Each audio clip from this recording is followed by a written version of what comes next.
Good morning বন্ধুরা, সুপ্রভাত। কেমন আছো তোমরা সবাই? আশা করি অনেক ভালো আছো। তোমাদের ভালোবাসায় আমি প্রতিমা অনেক ভালো আছি।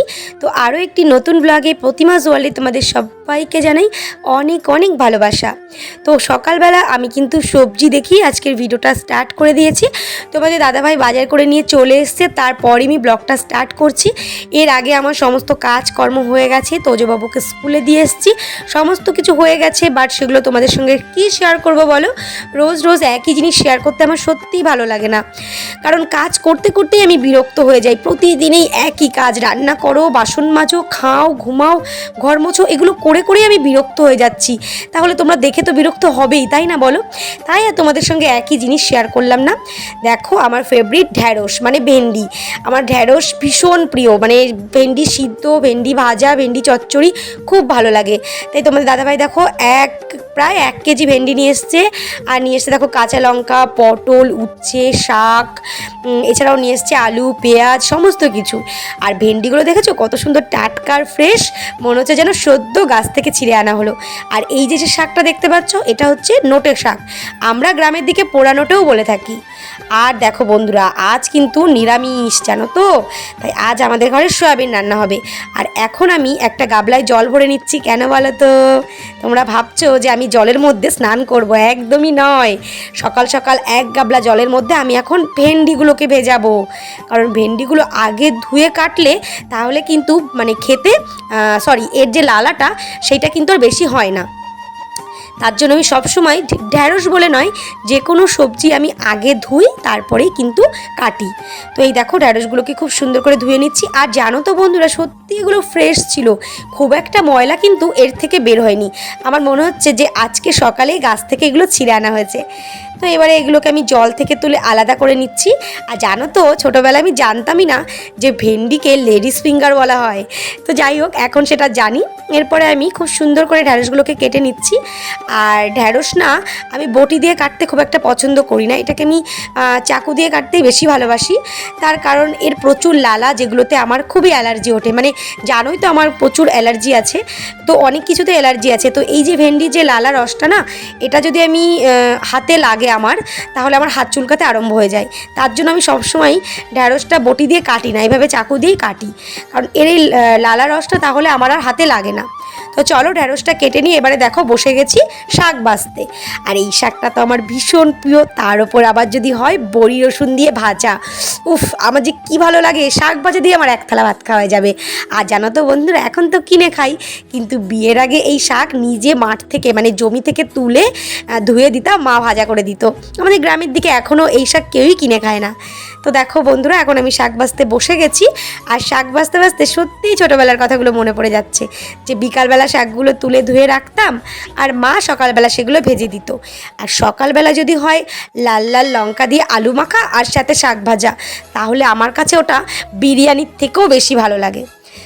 তো শাকগুলোকে দেখো খুব সুন্দর করে বেছে আমি ধুয়ে জল ঝরাতে দিয়েছি। আর আজ আমি করব রসুন আর বড়ি দিয়ে শাক ভাজা। তো এবারে আমি ভাত বসাবো, তার জন্য আমি চাল ভিজিয়ে নিচ্ছি। আর তোমরা তো জানোই আমি সকালবেলায় চালটাকে ধুয়ে ভিজিয়ে রাখি আর দুপুরে স্নানের পর ভাত বসাই। তো এখানে আমি আমাদের পরিমাণ মতো চালটা নিয়ে নিয়েছি। এবারে এটাকে আমি খুব সুন্দর করে ধুয়ে নেব, কারণ এটা হচ্ছে আমাদের বাড়ির চাল। আর বাড়ির চালটা একটু ভালো করেই আমি সবসময় ধুয়ে নিই। বাজারে কেনা চালটা একটু ফ্রেশ হয়, ওটা 1বার 2বার ধুলেই হয়ে যায়, কিন্তু এই যে বাড়ির চালটা অনেকবারই আমাকে ধুতে হয়। তো চালটা ধুয়ে আমি দেখো হাঁড়িতে জল দিয়ে রেখে দিলাম। এবারে ভাত করার আগে এই জলটা ফেলে আবার নতুন জলে আমি ভাত বসিয়ে নেব। আর দেখো তোমাদের দাদাভাই নিয়ে এসেছে 1 প্যাকেট সয়াবিন। আমাদের একটা সয়াবিন না, সত্যি কথা 1 সপ্তাহ যায় না। 1 সপ্তাহ পর আমাদের আবার 1 কেজি সয়াবিন লাগে। তো দেখো এখানে আমি নিয়ে নিয়েছি সয়াবিন। এবারে আমি সয়াবিনটাকে ভালো করে জলে ধুয়ে এটাকে আমি একটু ভাপিয়ে নেব। অনেকে আবার ঠান্ডা জলেও কিন্তু সয়াবিন রান্না করো, আমি কিন্তু বাবা একটু গরম জলে ভাপিয়ে নিয়েই সয়াবিন রান্না করি, আর তাহলে খেতে বেশি ভালো লাগে।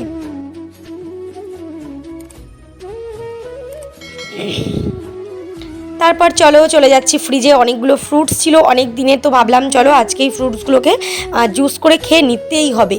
আর দেখো দুদিনের আগের একটা বেদানা অর্ধেকটা খাওয়া হয়েছিল আর অর্ধেকটা খাওয়া হয়নি, তো সেটাও বের করে নিলাম। আর নিয়ে নিলাম কিছু মৌসুম্বি, কারণ গরমকালে মৌসুম্বি রস খেতে খুব ভালো লাগে। আর দেখো নিয়ে নেব কিছু কালো আঙুর, কারণ ফ্রিজে অনেক দিন ধরেই কালো আঙুর রাখা ছিল, তো ও ভীষণ ভালো খায় কালো আঙুর, তো ভাবলাম যে সমস্ত ফলের যখন রস করব কালো আঙুরেরও রস করে দেব, তো তাহলে একটা মিক্স ফ্রুট জুস হয়ে যাবে। কি বলো বন্ধুরা? তো চলো এগুলোকে এবার রান্না করে নিয়ে গিয়ে ভালো করে ধুয়ে রাখি।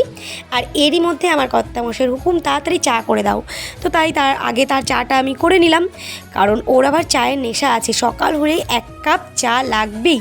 সেটা তুমি দুধ চা দিতে পারো, লিকার চা দিতে পারো, কোনো ব্যাপার নয়, তবে চা তাকে দিতেই হবে। আর যদি ঘরে থাকে সেদিন সন্ধ্যাবেলা আরেক কাপ হয়, আর যদি ঘরে না থাকে সেদিন সন্ধ্যাবেলা চা খায় না। আর এখন আমি আমার জন্য এখানে একটু ছাতু গুলিয়ে নিচ্ছি, কারণ এত তাড়াহুড়োর মধ্যে আমার আর নিজের জন্য কিছু রান্না করে খেতে ইচ্ছা করছে না। তো এতে যেহেতু আজ নিরামিষ শনিবার, তো এই কারণে এতে একটু লেবু আর একটু লবণ দিয়ে আমি খেয়ে নিচ্ছি। অন্য বার হলে এতে একটু পেঁয়াজ কুচিও দিতাম। তো তারপরে দেখো আমি সয়াবিনগুলোকে ভাপিয়ে নিয়ে খুব সুন্দর করে এগুলোকে ধুয়ে জল নিংড়ে নিয়েছি, এবার এটাকে আমি ভাজবো। তার আগে তোমাদেরকে বলি, আজ আমি কিন্তু ভেন্ডি চচ্চড়ি করব, কারণ তোমরা জানো যে আমাদের ঘরে প্রায় ভেন্ডি চচ্চড়ি, ভেন্ডি ভাজা এগুলোই হয়। আর সয়াবিনটা হবে আজকে পটল আলু দিয়ে।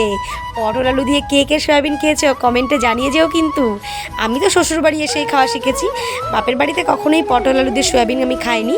আমার শাশুড়ি মায়ের থেকেই প্রথম পটল আলু দিয়ে সয়াবিন খাওয়া শিখেছি, তো খুব ভালো লাগে, দারুণ দারুণ টেস্টি লাগে। ফাইনালি সামনে এলাম নাকি।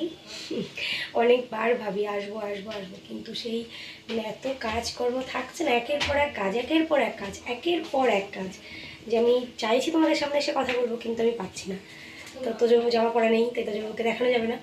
তো স্নান করে উঠে একটু ফ্রি হলাম, তাও ফ্রি হয়নি, হাতে বালতি, জামা কাপড় মেলতে এসেছি।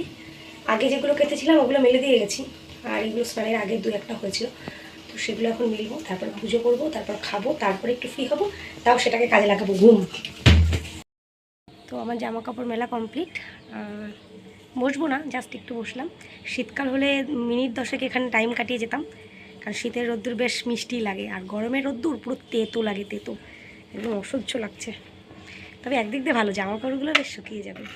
তো চলো এখন যাব ঘরে, ঘরে গিয়ে পুজো দেবো, পুজো দেওয়ার পর খাওয়া দাওয়া করবো, খাওয়া দাওয়া করার পরই তোমাদের সঙ্গে কথা বলতে না পারি, একেবারে সন্ধ্যাবেলা কথা হবে। তো চলো দেখতে থাকো, সঙ্গে থাকো। হ্যালো বন্ধুরা, গুড ইভিনিং। অনেকদিন পর আবার সন্ধ্যাবেলা রান্নাঘর থেকে তোমাদের সঙ্গে কথা বলছি, তাই না? কারণ কি, তোজো ঘরে ঘুমাচ্ছে, ফ্যান চলছে, আর বাইরের ঘরে তোজোর বাবা পেশেন্ট দেখছে, তো এই কারণে আর বাইরের ঘরেও কথা হলো না, ঘরের ভিতরেও কথা হলো না। আর এখন আমি রান্নাঘরে আছি, এখনও সন্ধ্যা পুজো হয়নি, ঘুম থেকে সবে উঠেছি, উঠে চোখের মুখে জাস্ট একটু জল দিয়েছি আর এসছি এখন চা করতে। দেখতেই পাচ্ছ রান্নাঘরের অবস্থাও খুবই খারাপ।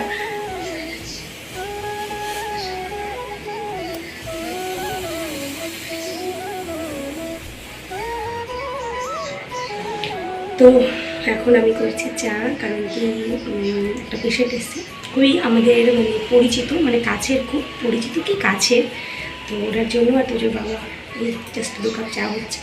তো চলো এখন আর কথা বলবো না, চাটা করে নিয়ে দেন কাপড় ছেড়ে সন্ধ্যা টন্ধা দিয়ে তোজোকে পরিয়ে নিয়ে তারপর আবার তোমাদের সঙ্গে পরে কথা বলছি। টাটা। তোমাদেরকে তো প্রথমেই বললাম, বরমশাই যদি ঘরে থাকে তাহলে দিনে 2 কাপ চা তার লাগবে, যেহেতু সন্ধ্যাবেলায় আজ ঘরেই আছে, তাই আরও 1 কাপ চা আমি তার জন্য এখানে করে নিচ্ছি। আর আরেকজন সঙ্গে একজন গেস্ট আছে আমাদের বাড়িতে, তো তার জন্য আমি চা করে নিচ্ছি। আমি তো চা খাই না, তোমরা সবাই জানো, তো তার জন্য আমি 2 কাপ চা করে নিয়েছি, আর সাথে দিয়ে দিয়েছি বিস্কুট। আর তোমাদের দাদাভাইকে বলেছিলাম যে তুমি যদি একটু সিঙ্গারা আনো তাহলে ভালোই হবে, শনিবারের দিন তো অন্য কিছু খাবো না, যেহেতু নিরামিষ, তো মিষ্টির দোকান থেকে ও আমার জন্য একটু সিঙ্গারা এনে দিয়েছে। তো চলো তার আগে আমি চাটা ওদেরকে দিয়ে আসি, তারপর তোমাদেরকে সিঙ্গারাটা দেখাবো। তো এই দেখো সিঙ্গারা, আর মিষ্টির দোকানে রিয়া বড় বড় সিঙ্গারা যে আমার কী ভালো লাগে খেতে, তোমাদেরকে বলে বোঝাতে পারবো না। তো চলো সিঙ্গারাটা দিয়ে আমি আমার আজকের ব্লগটা এখানেই শেষ করছি। তোমাদের আজকের এই ছোট্ট পুচকি খুব সুন্দর ব্লগটা কেমন লাগলো সেটা অবশ্যই কমেন্ট করে জানিও, আশা করছি ভালো লাগলো। তো ভালো লাগলে একটা লাইক করো, বন্ধুদের সঙ্গে শেয়ার করো। দেখা হবে আগামীকাল অন্য ব্লগে, ততক্ষণ ভালো থেকো, সুস্থ থেকো।